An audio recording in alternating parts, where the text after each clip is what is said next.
नमस्कार दोस्तों, स्वागत है आपका अपने YouTube channel regular study point में। दोस्तों आज से गणित की जो कक्षाएं हैं वो प्रारंभ कर रहे हैं। तो चलिए शुरुआत करते हैं कि जो पहला टॉपिक है वो क्रमागत संख्याओं से। यहाँ से एक प्रश्न जितने भी टेट वाले एग्जाम होते हैं, चाहे वो सुपर टेट हो, MP टेट हो या UP टेट हो, कोई भी हो, चाहे सी टेट तक हो, वहाँ से भी एक प्रश्न इसमें से अवश्य आता है। अब आप देखिए कि क्रमागत संख्याएं क्या होती हैं। क्रमागत संख्याओं का क्रमागत का मतलब होता है लगातार, और संख्याएं मतलब संख्याएं। तो लगातार आने वाली संख्याओं को क्या कहते हैं? क्रमागत संख्याएं कहते हैं, मतलब जिनमें डिफरेंस सेम होता है। अब जैसे 1 2 3 4 5 6 7 8, ये क्या हो गई? ये क्रमागत संख्याएं हो गई। क्यों? क्योंकि जो है कि लगातार आ रही हैं।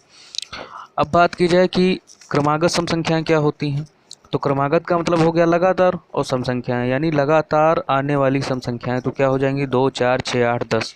वैसे क्या होगा? जैसे 2 है और 8 है, ये दोनों क्या हैं? ये दोनों सम संख्या हैं। लेकिन क्या ये लगातार आ रही हैं? नहीं आ रही हैं, क्रमागत नहीं होंगी। लेकिन अगर बात की जाए क्रमागत सम संख्याओं की, जैसे कि, तो 2 4 6 8 10, ये सब क्या हो जाएंगी? क्रमागत सम संख्याएं हो जाएंगी। अब बात की जाए क्रमागत विषम संख्याओं की, तो जो क्रमागत विषम संख्याएं होती हैं वो होगा क्या कि मतलब लगातार आने वाली विषम संख्याएं 1 3 5 7 डैश डैश डैश ऐसे चलता रहेगा। जैसे 5 और 7, ये भी जो है कि 1 और 5 ये क्या है? ये विषम संख्या हैं, लेकिन ये लगातार नहीं आ रही हैं, तो ये क्या होगी? क्रमागत नहीं होंगी। लेकिन 1 3 5 7 ये क्या हो जाएंगी? क्रमागत विषम संख्याएं हो जाएंगी। अब बात करें कि दे देगा आपसे कि 5 के क्रमागत गुणज, तो 5 के क्रमागत गुणज, क्रमागत मतलब क्या हो जाएगा? लगातार। 5 के आने वाले लगातार गुणज क्या हो जाएंगे? 5 को 1 से गुणा करिए, आप 2 से गुणा करिए, 3 से, ऐसे गुणज प्राप्त करते हैं। और लगातार आ रहे हों जो 5 10 15 20, ये क्या हो जाएंगे? क्रमागत गुणज हो जाएंगे। तो ये तो मतलब एक बेसिक जानकारी थी। अब आगे देखते हैं कि इसमें प्रश्न किस प्रकार से आते हैं। तो जो प्रश्न जो आते हैं इसमें उनको देखना है कि इनकी प्रकृति किस प्रकार की होती है। तो मैंने एक प्रश्न लिखा है कि 3 क्रमागत संख्याओं का योग 24 है, तो आपसे क्या क्या, ये मान लो ये प्रश्न आपको दे दिया, तो आपसे पूछेगा क्या क्या इसमें कि पहला तो ये पूछ लेगा कि बीच की संख्या क्या होगी। दूसरा आपसे पूछ लेगा कि पहली संख्या क्या होगी। या आपसे ये पूछ लेगा कि तीसरी संख्या क्या होगी। इसमें से आपसे इतनी जो है कि वो चीज़ें पूछ सकता है। इसमें से अगर 5 दे देगा तो उसमें तो चौथी पूछ सकता है, पांचवी पूछ सकता है, या बीच की संख्या पूछ सकता है। तो इसके लिए आपको करना क्या है? इसको सॉल्व करने के लिए आपको एक बेहतरीन सी ट्रिक है, मतलब बहुत साधारण तरीका है। आप एक्स करके भी मान सकते हैं, लेकिन आप एक्स ना मानिए। अगर आसानी से करना चाह रहे हैं तो आप क्या करिए कि सबसे पहले बीच की संख्या निकालिए। बीच की संख्या का मतलब क्या होता है कि जो पदों का योग होता है और पदों की संख्या, उससे जो है कि हमें बीच की संख्या निकल आएगी। जैसे 3 है, 3 संख्याएं थी क्रमागत संख्याएं, और इनका योग कितना था? 24। तो इसको जब हम 3 को जो है जब 3 से 24 को भाग करेंगे तो कितना आएगा? 8 आएगा। तो 8 ये हो गई हमारी बीच की संख्या। अब क्रमागत थी, ये लगातार थी, तो लगातार इससे पहले कौन सी आएगी? 7 आएगी, और इसके बाद में कौन आएगी? 9 आएगी। तो अब ये हमें तीनों संख्याएं प्राप्त हो गई। तो इसमें अगर आपसे पूछ रहा है कि पहली संख्या कितनी हो जाएगी? 7 हो जाएगी। अगर उसने पूछा है कि तीसरी संख्या, तो कितनी हो जाएगी? 9 हो जाएगी।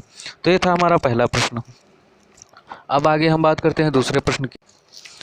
प्रश्न नंबर 2 है कि 4 क्रमागत सम संख्याओं का योग। अभी हमने सिर्फ क्रमागत संख्याओं का योग देखा था, अब ये क्या कह रहा है कि 4 क्रमागत सम संख्याओं का योग 28 है, तो चौथी संख्या बताइए। तो हम सबसे पहले क्या करेंगे कि बीच की संख्या निकालेंगे। योग बटे संख्याएं कितनी हैं? तो कितना योग था? 28, और संख्याएं कितनी थी? 4। तो 4 से जब भाग करेंगे तो कितना आएगा? 7 आएगा। अब ये आ गई हमारी बीच की संख्या।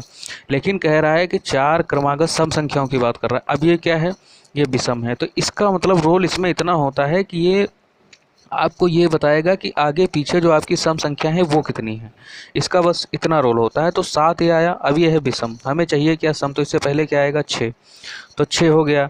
अब 6 के पहले कौन सा जो है क्रमागत सम संख्या आती है? वो 4 आती है। और 6 के बाद में कौन आती है? वो 8 आती है, और 10। तो इसका रोल यहीं पे ख़त्म हो जाता है। अब ये हमारी चारों क्या हो गई?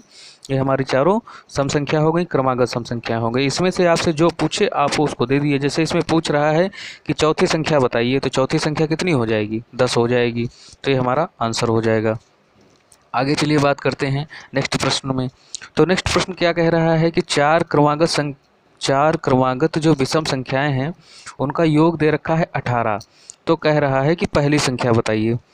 तो इसमें भी वही करिए। अब ये हमने जो है कि पहले जो है कि केवल क्रमागत संख्याओं वाला लिया था, फिर हमने सम संख्याओं वाला लिया, अब ये है क्रमागत विषम संख्याओं वाला, ताकि आपको कन्फ्यूजन ना हो पेपर में।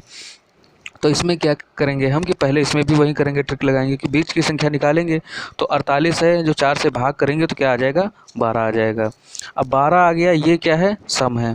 अब ये सिर्फ इसका इतना रोल है, ये बताएगा कि हमारे इसके 12 के आगे पीछे आने वाली लगातार जो विषम संख्या कितनी है। तो 12 से पहले कौन आता है विषम संख्या, 11। 11 से पहले कितना आएगा, 9। 11 के बाद 13 आता है और 13 के बाद 15। तो ये हमारी 4 हो गई क्या, विषम संख्या। अब इसका रोल यहीं पे ख़त्म हो जाएगा, ये 5 नहीं, ये इसको मिला के 5 हो गई, लेकिन हम इसका रोल यहीं पे ख़त्म हो जाता है, ये बता देता क्योंकि हमें चाहिए विषम संख्या। तो 1 2 3 और 4 ये मिल गई। तो अब इसमें से आपसे जो पूछे, अब इसमें पूछ रहा है पहली संख्या, तो कितनी हो जाएगी, 9 हो जाएगी। तो ये था हमारा आज का वीडियो क्रमागत संख्याओं को लेकर। इसमें से एक प्रश्न पक्का है, आप मान के चलिए, चाहे जो आप टेट वाला एग्ज़ाम दें। तो ये था हमारा आज मैथ का पहला वीडियो। और अगर आपको वीडियो अच्छा लगता है तो हमारे चैनल को सब्सक्राइब करें, वीडियो को लाइक करें और शेयर करें। बहुत बहुत धन्यवाद।